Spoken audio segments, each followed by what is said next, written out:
محل جا دکمه رو زانفیکس میذاریم و اتوش میکنیم.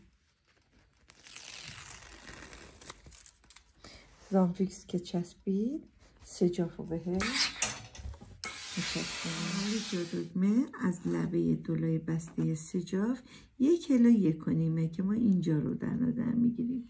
فاصله هر دکمه با دکمه بعدی 7 الی 8 سانتی متره.